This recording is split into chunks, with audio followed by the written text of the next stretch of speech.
Hi, hello, வணக்கம். நான் உங்கள் சந்தோஷ். நல்லா இருப்போம். எல்லாரும் நல்லா இருப்போம்.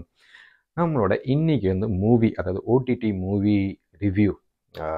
இதுக்கு வந்து என்ன டைட்டில் வச்சுருக்கோம் அப்படின்னா, பார்த்ததில் பிடித்தது அப்படின்ற டைட்டில் வச்சு தான் நம்ம வந்து கண்டினியூ பண்ண போகிறோம்.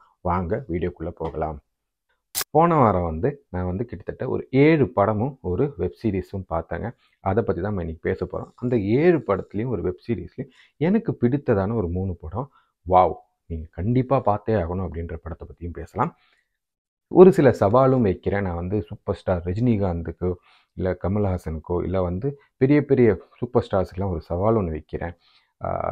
அப்புறம் ஏகே அஜித் குமார் ஓட ஒரு படத்தை நம்ம கொண்டாட மறந்துட்டோமோ அப்படின்ற ஒரு கருத்தையும் நான் இங்கே வைக்கிறேன். இதுக்கெல்லாம் டீட்டெயிலாக பார்க்கணுன்னா நீங்கள் இந்த வீடியோ லாஸ்ட் வரைக்கும் பாருங்கள். வாங்க. ஸோ நான் பார்த்தது போன வாரத்தில் 7 படம் அப்படின்னு சொன்னது இல்லையா? தமிழில் ஒரு படம், தெலுங்கு படம், 3 ஹிந்தி படம் அண்ட் ஒரு 2 மலையாள படம் அண்ட் தென் ஒரு ஸ்போர்ட்ஸோட சீரீஸ் பார்த்துருக்கேன். இதில் வந்து ஃபர்ஸ்ட் வந்து தமிழ் படத்தை பற்றி பார்த்தலாம். ஃபஸ்ட்டு வந்து காஞ்சூரிங் கண்ணப்பன் நான் பார்க்கணும்னு நினச்சிட்டு இருந்தேன் இல்லையா? அந்த படம் பார்த்தேன். So Conjuring Kannappan IMD rating வந்து 6.2 கொடுத்துருக்காங்க. Horror comedy film. ரொம்ப நாள் ஆச்சு ஒரு ஹாரர் காமெடி ஃபிலிம் வந்து. இப்போ ரீசெண்டாக பார்த்தீங்கன்னா தமிழில் நிறைய ஹாரர் காமெடி ஃபிலிம் வந்து ஒரு லாஸ்ட் 3 இயர்ஸாக வந்து வந்துக்கிட்டே இருந்த ஒரு ட்ரெண்ட் இருந்தது. அதை உடச்சி ரொம்ப நாள் அதுக்கப்புறம் திரும்ப இந்த படம் வந்ததுக்கப்புறம் நிறைய பேர் வந்து வெயிட் பண்ணி பார்த்ததுனால இந்த படம் கொஞ்சம் நல்லா ஓடி இருக்கு போல இருக்கு. செல்வின் ராஜ் சேவியர் அப்படின்ற டைரக்டர் புது படம், முதல் படம்.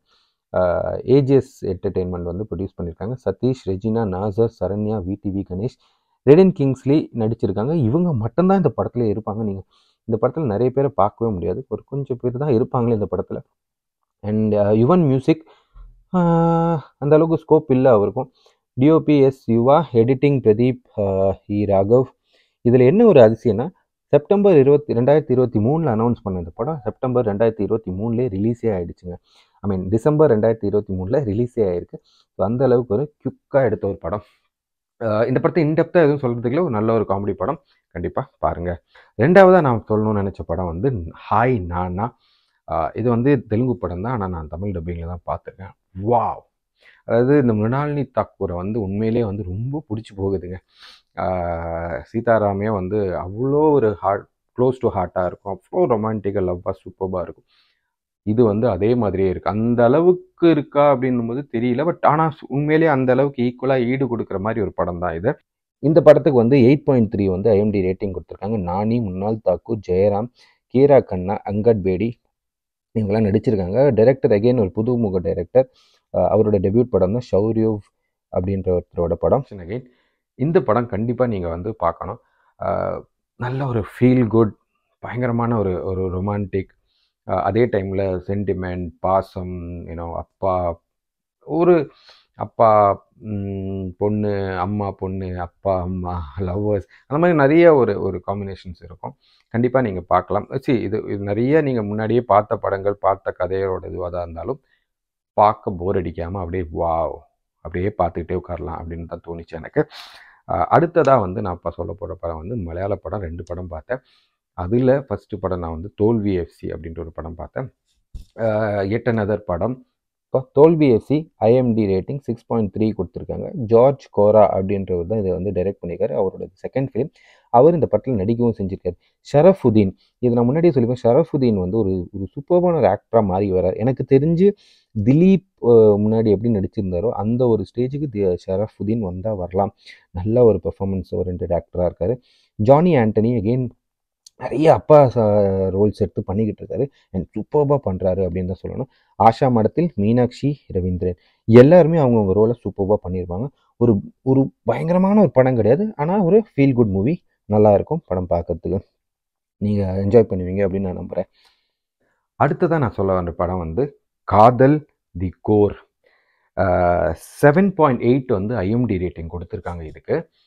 இந்த படம் நான் முன்னாடியே வந்து இந்த வீடியோ ஸ்டார்டிங்கில் சொல்லியிருப்பேன். ரஜினிகாந்துக்கோ, கமல்ஹாசனுக்கோ, சிரஞ்சீவிக்கோ எவ்வளோ பெரிய ஸ்டார் வேணும், சூப்பர் ஸ்டார்ஸ் வேணும் எடுத்துக்காங்க. ஒரு பெரிய சேலஞ்ச் தரேன். முடிஞ்சால் இந்த படத்தை ரீமேக் பண்ணுங்கள், இல்லை இந்த மாதிரி ஒரு சப்ஜெக்ட் பண்ணுங்கள். இந்த படத்தை பற்றி நிறைய விஷயம் நான் சொல்ல வேண்டாம் அப்படின்னு நினைக்கிறேன். ஏன்னா இந்த படம் நீங்கள் கண்டிப்பாக பார்க்க வேண்டிய ஒரு படம். நீங்கள் பார்த்துட்டு வந்து எனக்கு கமெண்ட் போடுங்க. இந்த நம்ம வீடியோக்கு கமெண்ட் போடுங்க. பயங்கரமான ஒரு டேரிங்கான அட்டெம்ப்ட்டு. நீங்க இந்த படம் பார்க்கும்போது உங்களுக்கு ஒரு ஸ்டேஜுக்கு மேல உங்களுக்கு புரிஞ்சிரும். இது எங்க போகுது? ஃபர்ஸ்ட்லாம் புரியாது என்னன்றது. இப்போ ஒரு ஸ்டேஜுக்கு மேல இது எங்க போகுது அப்படின்னு புரியும். அதுக்கப்புறம் வந்து, ஐயோ! இது எப்படி எடுத்துட்டு போறாங்க? இது எந்த இடத்துல போய் எங்க முடிக்க போறாங்க? வ ஸ்பெஷலா சொல்ல போனோம்னா, இதுல ஒரு சில சீன்ஸ் இருக்கும். அதாவது மம்முட்டி நடிச்சிருப்பார். மம்முட்டி, ஜோதிகா நடிச்ச படம் இது. ஜோதிகா வந்து கிட்டத்தட்ட ஒரு 14 வருஷத்துக்கு அப்புறம் திரும்ப வந்திருக்காங்க. சீதாராமன் அப்படின்னு ஒரு படம். கல்யாணராமனா சீதாராமன் ஏதோ ஒரு படம் முன்னாடி நடிச்சிருப்பாங்க 2009ல். அதுக்கப்புறம் இப்போ தான் ஒரு ஃபுல் ஃப்ளெஜ் மலையாள படம் பண்ணுறாங்க. சூப்பர்பான ரோல், ஒரு ஒரு செம்ம ரோல் அவங்களுக்கு அப்படின்னு சொல்லணும். மம்முட்டி, ஜோதிகா ஒரு சீன் ஒன்று இருக்கும் அந்த படத்தில். வாவ்! எனக்கு இந்த படம் பார்க்கும்போதே, அதாவது ஆரம்பிக்கும் போதே நமக்கு இது புரிய ஆரம்பிச்சதுக்கு அப்புறமே வந்து ஒரு 2 சீனுக்காக நான் வெயிட் பண்ணேன். மம்முட்டியும் அவங்க அப்பாவும் ஒரு கான்வர்சேஷன் கண்டிப்பா வரணுமே! அது எங்க வரும்? எப்படி வரும்? அப்படி அதோட பெர்ஃபார்மன்ஸ் எப்படி இருக்கும் மம்முட்டியோடது அப்படின்னு பார்க்கணும்னு ஆசையா இருந்தது. அதே மாரி ஜோதிகாவோடையும் கண்டிப்பா ஒரு சீன் வரணும். அது எப்படி இருக்க போகுது படத்துல. நான் ஏன் வந்து ஃபுல்லா கதையோட சொல்லாம சொல்றேன் அப்படின்னா, நீங்க இந்த படம் பார்க்கணுங்க. படம் பார்த்துட்டு வந்து நம்ம பேசிக்கலாம். இன்னும் சூப்பர்வா பேசிக்கலாம் இந்த படம். பயங்கரமான ஒரு டேரிங் அட்டெம்ப்ட். நிஜமாவே சொல்றேன். ஹேட்ஸ் ஆஃப் மம்முட்டி. அ தெரியல. நேஷனல் அவார்ட் எடுத்து வச்சாலும் எடுத்து வைக்கலாம் அப்படின்னு தான் தோணுது. சூப்பர்பான ஒரு படம். கண்டிப்பா நீங்க எல்லாரும் பார்க்க வேண்டிய படம். ஹிந்தியில மேபி ஒரு அமிதாப் பச்சன் இந்த படத்த டேரிங்கா எடுத்து பண்ணலாம். பட் எனக்கு தெரிஞ்சு வேற யாருமே இந்த அளவுக்கு இப்படி ஒரு சப்ஜெக்ட்ட பண்ணுவாங்களான்னு தெரியல. நீங்க பாருங்க. காதல் தி கோர் 7.8 வந்து ஐஎம்டி ரேட்டிங் கொடுத்துருக்காங்க. மம்முட்டி, ஜோதிகா நடிச்சிருக்காங்க. ஜியோ பேபியோட டைரக்ஷன். ஜியோ பேபி வேற யாரும் இல்லை, தி கிரேட் இந்தியன் கிச்சன் அப்படின்ற போன வருஷம் சூப்பர்பா, அதாவது 2021லையோ 2லையோ 21ல் வந்து கேரளாவில் ரிலீஸ் ஆயிடுச்சு. இங்கே வந்து ரீமேக் பண்ணி திரும்ப 2022ல் இங்கே ரிலீஸ் ஆயிருக்கு. 23ல் தமிழ்லையும் ரிலீஸ் ஆன படம். அது இல்லாமல் பார்த்தீங்கன்னா கிலோமீட்டர்ஸ் அண்ட் கிலோமீட்டர்ஸ் அப்படின்ற ஒரு படம் பண்ணியிருக்காங்க. இந்த படத்தை வந்து மம்முட்டி கம்பெனி ரிலீஸ் பண்ணியிருக்காங்க, ப்ரொடியூஸ் பண்ணியிருக்காங்க. சூப்பர்பான படம். ஒரு ஒரு அமேசிங்கான ஒரு பெர்ஃபார்மன்ஸ் அப்படின்னா இதில் மேத்யூ தேவசி, அதாவது தேவசியாக பண்ண ஆர்எஸ் பணிக்கரோட அந்த ரோல் வாவ் அப்படின்னு மாதிரி இருக்கும். நீங்கள் இந்த படம் பாருங்கள், உங்களுக்கு இன்னும் டீட்டெயிலாக புரியும். இன்னொரு விஷயம், நான் அதை வந்து பிரமிச்சு போகிற ஒரு விஷயம் ஒன்று இருக்குது. மலையாள படத்துக்கோ இல்லை தமிழ் படத்துக்கோ இல்லை இன்னொரு இண்டஸ்ட்ரிக்கோ உண்டான ஒரு வித்தியாசம் அப்படின்னு பார்த்தீங்கன்னா, இந்த முன்னாடி சொன்ன தோல்வி எஃப்சியாக இருக்கட்டும், இல்லை இப்போ சொல்கிற இந்த காதல் படமாக இருக்கட்டும், வெறும் 30 நாளில் வந்து வெறும் 30 நாள், அதாவது ஒரே ஒரு மாதத்தில் ஷூட்டை முடித்து படத்தை ரெடி பண்ணி வச்சுருக்காங்க. ஸோ அது ஒரு அமேசிங்கான ஒரு விஷயம். இதுக்கு மெயின் காரணமே வந்து அவங்களுக்கு உண்டான வந்து கான்செப்டும் அவங்களோட ஸ்கிரிப்டும் தான். ஓகே, ப்ரீ ப்ரொடக்ஷன் ஒர்க்கும் இருந்திருக்கும், போஸ்ட் ப்ரொடக்ஷன் ஒர்க்கும் எடுத்துருக்கலாம். ஏன்னா இது ஒரு படம் முடிச்சது 30 நாள்லையா இருந்தாலும் 1 வருஷம் ஆயிடுச்சு கிட்டத்தட்ட ரிலீஸ் ஆகிறதுக்கு. இதே தான் வந்து தோல்வி எஃப்சிக்கும் நடந்தது. ஆனால் 2 படமும் கிட்டத்தட்ட பார்த்தீங்கன்னா ஷூட்டிங்கோட இது வந்து ஷெட்யூலே வந்து வெறும் 30 டேஸில் முடிச்சிருக்காங்க. அதுக்கு மெயின் காரணம் அகெயின் ப்ரீ ப்ரொடக்ஷன் உண்டான ஒர்க் அண்ட் போஸ்ட் ப்ரொடக்ஷனில் உண்டான ஒர்க். அதாவது நான் சொல்ல வந்தது வந்து ஸ்கிரிப்ட் உண்டான அந்த அளவுக்கு ஸ்ட்ரென்த். அந்த மாதிரி நிறைய படங்கள், அந்த மாதிரி நிறைய கதைகள் இன்னும் தமிழில் வர ஆரம்பிச்சதுன்னா எனக்கு தெரிஞ்சு நிறைய ப்ரொடியூசர்ஸ் உள்ளே வருவாங்க. ஏன்னா செலவு தான் வந்து பெரிய விஷயமா இருக்கும். மேபி இந்த மாதிரி படங்களை தமிழில் எடுக்க முடியாததுக்கு உண்டான காரணம். நம்ம வெயிட் பண்ணி பார்க்கலாம். அடுத்தது வந்து ஹிந்தியில் ரிலீஸ் ஆன இந்த 12th ஃபெயில் அப்படின்ற இந்த படங்க. டெஃபினட்டாக பை திஸ் டைம் எல்லாரும் பார்த்துருப்பீங்கன்னு நம்புகிறேன். இந்த படம் வந்து ஒரு ஒரு உண்மையான ஒரு ஒரு நடந்த ஒரு விஷயத்த படமாக எடுத்திருக்காங்க. மனோஜ்குமார் சர்மா அப்படின்ற ஒரு ஒரு ஒரு ஆளோட எப்படி அவர் வந்து 12th ஃபெயில் ஆகி ஐபிஎஸ்னால் என்னது, யூபிஎஸ்சினா என்னதுன்னு ஒரு ஒரு ஐடியாவே இல்லாமல் அவர் எப்படி வந்து ஐபிஎஸ் எக்ஸாம் எழுதுறாரு, அது என்ன ஆகுது அப்படின்ற பற்றி தான் படம். கண்டிப்பாக பாருங்கள். டெஃபினட்டாக நம்ம லைஃப்பில் ஒரு ஒரு ஒரு படம் நம்ம இது பார்க்க மிஸ் பண்ணக்கூடாது அப்படின்னு நினச்சிங்கன்னா இது இல்லை, இது வந்து ஒரு படமாக இருக்கும். வினோத் சோப்ராவோட டைரெக்ஷனில் வந்த படம். இதுக்கு முன்னாடி அவர் என்னென்ன படம் எடுத்திருக்காரு பார்த்தீங்கன்னா, இந்த முன்னாபாய் சீரீஸை வந்து ப்ரொடியூஸ் பண்ணியிருக்காரு. 1942 லவ் ஸ்டோரி எனக்கு ரொம்ப பிடிச்சமான ஒரு நிறைய பாட்டுகள் இருக்கிற ஒரு படம். 90ஸ்ல வந்து கேட்டு கேட்டு ஸோ அந்த படத்தோட டைரக்டர். ஸோ கொஞ்சம் நிறைய சஞ்சு இந்த மாதிரி படத்தெல்லாம் வந்து ப்ரொடியூஸ் பண்ணியிருக்காரு. ஸோ ஒரு ஒரு நோன் ஃபேஸ் தான் வந்து வினோத் சோப்ரா. ஸோ அவரோட ஒரு படம் அவர் டைரக்ட் பண்ணியிருக்காரு இந்த படம். அகைன் ஸ்டோரி வந்து இது ஒரு கதையாக ஒரு புக்காக வந்தது. இந்த படத்தில் பார்த்தீங்கன்னா விக்ராந்த் மாசே வந்து மனோஜ்குமாராக நடிச்சிருக்காங்க. வேறு லெவலில் நடிச்சிருப்பாரு. அதுலேயும் ஒரு சில சீன்லாம் வந்து உங்களுக்கு உண்மையிலே வந்து அழுக வந்துடும். பயங்கர பாவமாகவும் இருக்கும். என்னடா இது அப்படின்ற மாதிரிலாம் தோணும். மேதா சங்கர் சூப்பராக பண்ணியிருக்காங்க. ஸ்ரத்தா ஜோஷியா, ஆனந்த் வி ஜோஷி, அன்சுமன் புஷ்கர், பிரியன்ஷு சட்டர்ஜி, கீதா அகர்வால் சர்மா அவங்க அம்மாவா நடிச்சிருக்காங்க. ஹரிஷ் கண்ணா அவங்க அப்பாவா நடிச்சிருக்காரு. இவங்க எல்லாருமே வந்து வேற லெவலில் பெர்ஃபார்ம் பண்ணியிருக்காங்க அப்படின்னு தான் சொல்லணும். ஏன்னா இந்த படம் பார்க்கும்போது நீங்கள் அந்த கேரக்டராக பார்க்காம உங்களுக்கே அறியாமல் நீங்கள் வந்து ஐயோ உண்மையிலேயே இது ஒரு நடந்த கதை அப்படின்னும்போது அந்தந்த கேரக்டர்ஸ் யாராக இருப்பாங்க, அவங்க எப்படிப்பட்டவங்களா இருப்பாங்க அப்படின்றது நமக்கு வந்து மண்டையில் ஓடிக்கிட்டே போகும். ஒரு ஃபன்னி நோட் ஒன்று சொல்கிறேன். இந்த படம் பார்த்து முடிஞ்சும் போது நானும் ஒய்ஃப் எல்லாம் உட்காந்து தான் பார்த்துருக்கோம். இந்த படம் பார்த்து முடிச்சதுக்கப்புறம் நான் வந்து பொதுவாக எந்த படம் பார்க்கும்போது நான் எப்பவுமே சொல்லுவேன் இல்லையா, நான் வந்து அந்த படத்தில் போட்டு பார்ப்பேன், அந்த கேரக்டரில் வச்சு பார்ப்பேன். அண்ட் தென் அந்த ஒரு தாக்கம் இப்போ ஒரு பெரிய படம்லாம் வந்துச்சுன்னா அதோட தாக்கம் கொஞ்ச நாள் இருக்கும். நான் அதை பற்றி நிறைய பேசுவேன் வீட்டில். ஸோ அந்த மாதிரி இந்த படம் பார்த்து முடிச்சோன்னே என் ஒய்ஃப் என்கிட்ட திரும்பி கேட்டது என்னென்னா, ஓகே நீ அடுத்தது ஐபிஎஸ் ஆகணும்னு ஆசைப்படுவ போல இருக்கே அப்படின்ற மாதிரி என்கிட்ட கேட்டாங்க. ஆனால் ஒன்றே ஒன்று நாங்கள் சொல்லணும், நான் அவகிட்ட சொன்னதும் அது விஷயந்தான். இந்த படத்தில் வந்து நான் வந்து என்னமோ ஒரு காரணமோ என்னன்னு தெரியல, மனோஜ்குமார் சர்மாவா நான் பார்த்துக்கல. வந்து நான் அந்த இடத்துல வந்து அந்த கௌரியா பார்க்குறேன், இல்லை அந்த விக்ரம் பாண்டேவா பார்க்குறேன், அந்த ஃப்ரெண்டாக பார்க்குறேன், இல்லை அவங்க அப்பாவா நான் அந்த இடத்துல நான் பார்த்துக்கிட்டேன். இல்லை இது எல்லாத்தையும் தாண்டி அந்த டிஎஸ்பி கேரக்டர் ஒன்று வருவார், அவரு இடத்துல நான் பார்த்துக்கிறேன் அப்படின்ற மாதிரி சொன்னேன். அப்படி தான் இருக்குங்க எல்லா படத்துலையும். நான் சொன்ன மாதிரி ஹீரோவாக தான் நம்ம இருக்கணும்னு இல்லை, பட் ஏதோ ஒரு விதத்தில் நம்ம வந்து அந்த படத்தை தாக்கம் ஏற்படுத்தும்னா இது பெரிய தாக்கம் அப்படின்னே சொல்லணும். நம்ம லைஃப்பில் நம்ம அந்த அந்த மாதிரி இந்த ஏதாவது ஒரு கேரக்டர் என்னால் இந்த லைஃப்பில் என்னால் ப்ளே பண்ண முடியுதுன்னா வேறு லெவல் அப்படின்னு தான் சொல்லணும். லெட்ஸ் சி, அது உங்களுக்கு புரியும். நீங்கள் படம் பார்த்துருந்தீங்கன்னா உங்களுக்கு புரியும். உங்களுக்கு இந்த படம் எந்த அளவுக்கு பிடிச்சிருக்குன்னு கமெண்ட்ஸில் போடுங்க.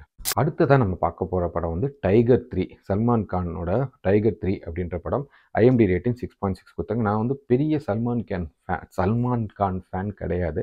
ரொம்ப ஒரு ஆர்டிஃபிஷியலாக தான் இருக்கும். அடிக்க வந்துடாதீங்க, ஆர்டிஃபிஷியலாக தான் இருக்கும். நமக்கு ஏதோ ஒரு விஷயத்தில் கனெக்ட் ஆகலைங்க, அது ஏன்னே தெரியல. ஓரளவுக்கு ஷாருக்கோ, ஹித்திக்கோ, ஆமீர் கானோ கனெக்ட் ஆகிற அளவுக்கு சல்மான் கான் கனெக்ட் ஆகலை. ஏன்றது இப்போ வரைக்கும் எனக்கு தெரியல, பட் நோ அஃபென்ஸ். பட் இந்த படம் வந்து டெஃபினட்டாக நான் சொல்லணும்னு ஆசைப்படுற ஒரு விஷயம் என்ன அப்படின்றது 2 விஷயம். ஒன்று, நான் முன்னாடி இந்த வீடியோ ஸ்டார்டிங்லேயே சொல்லியிருப்பேன், ஒரு அஜித்தோட படத்தை நம்ம வந்து கொண்டாட விட்டுட்டோம் அப்படின்றது. அது வேறு எந்த படமும் கிடையாது, விவேகம், சிறுத்தை சிவா எடுத்த படம். எனக்கு என்னமோ நான் சீரியஸாக சொல்கிறேன், நான் எனக்கு இந்த பத்தான் பார்க்கும்போதும் ஃபீல் வந்தது. விவேகம் படத்தை நம்ம கொண்டாட விட்டுட்டோமோ அப்படின்னு தோணுது. நிறையவே அதில் வந்து லாஜிக் பார்த்துட்டோமா, இல்லை அஜித்தோட வற்புறுத்தல்னால நிறைய அதில் வந்து சென்டிமெண்ட் ஆட் பண்ணிட்டாங்களா அப்படின்றது தெரியல. பட் அது ஒரு மேசிவான ஒரு ஒரு ஒரு ஒரு ஹாலிவுட் ரேஞ்ச் ஆக்ஷன் மூவி அப்படின்னு தான் சொல்லி ஆகணும் விவேகம். ரீசெண்ட் டைம்ஸில் வந்து எடிட்டர் ரூபனோட ஒரு இன்டர்வியூ பார்த்தேன். அதுலேயுமே அவர் சொல்லியிருப்பார், ஒரு பாலிவுட் ஸ்டைல், ஒரு ஒரு ஒரு Hollywood James bond style movie அது கட் பண்ணுறதுக்கு எடிட் பண்ணுறதுக்கு ரொம்ப டஃப்பாக இருந்தது எனக்கு அப்படின்ற மாதிரி.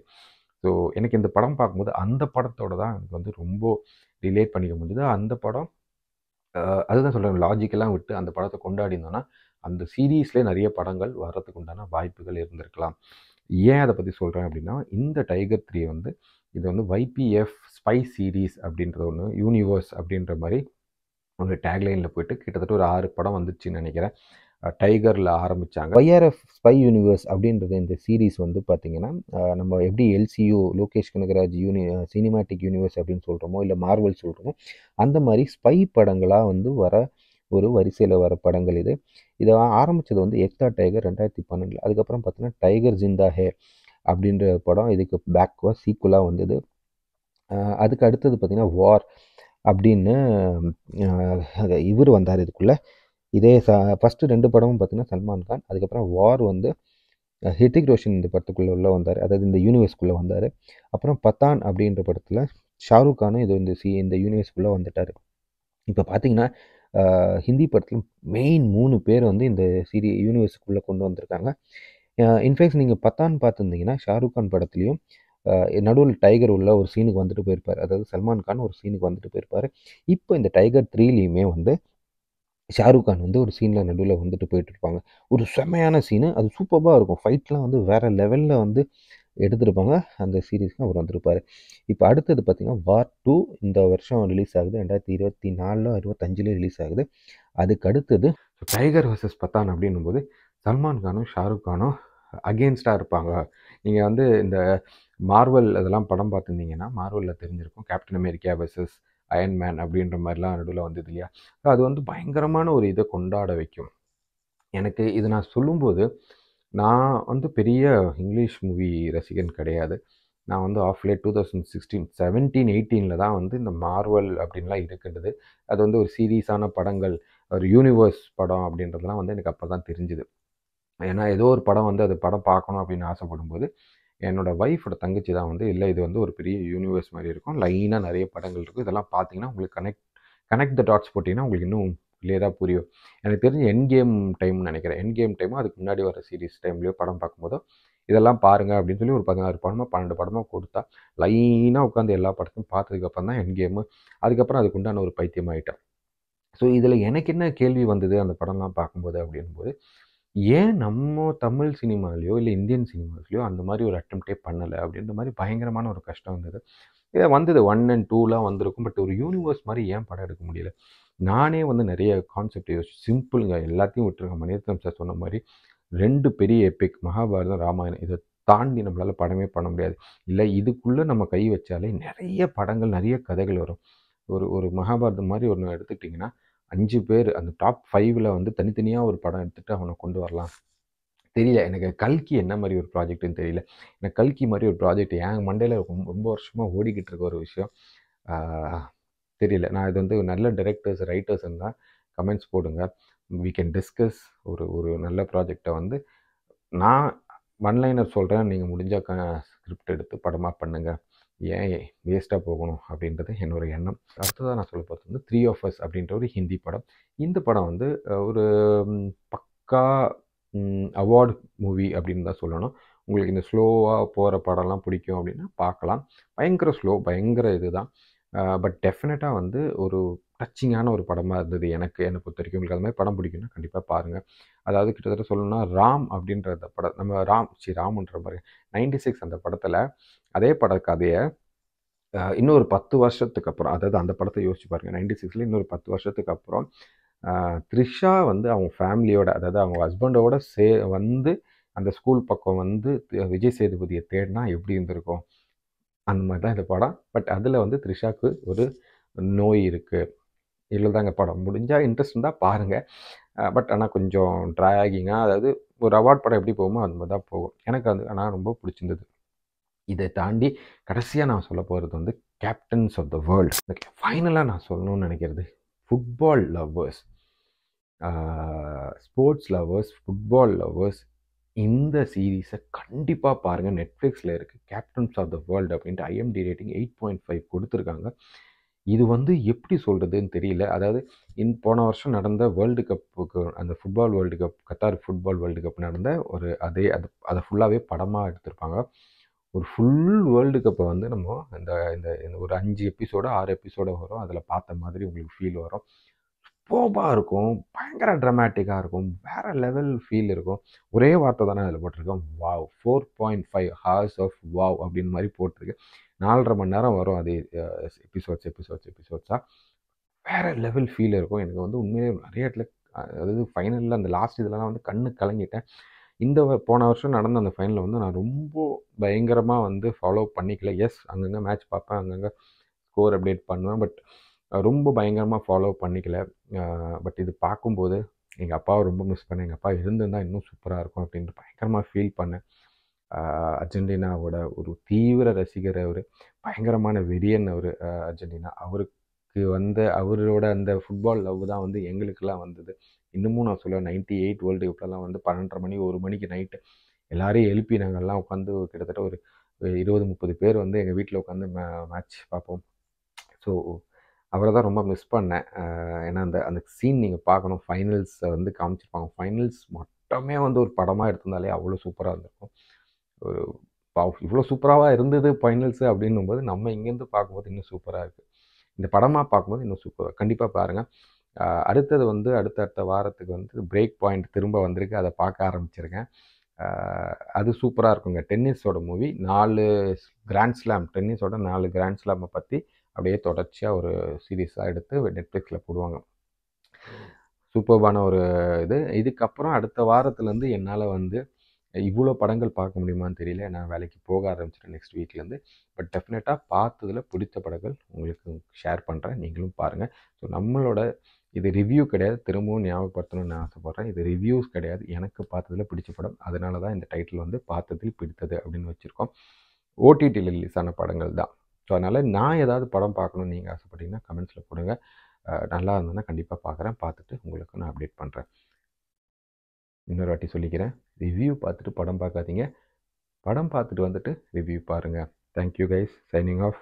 நல்லாயிருக்கும். எல்லோரும் நல்லாயிருக்கும். பாய்.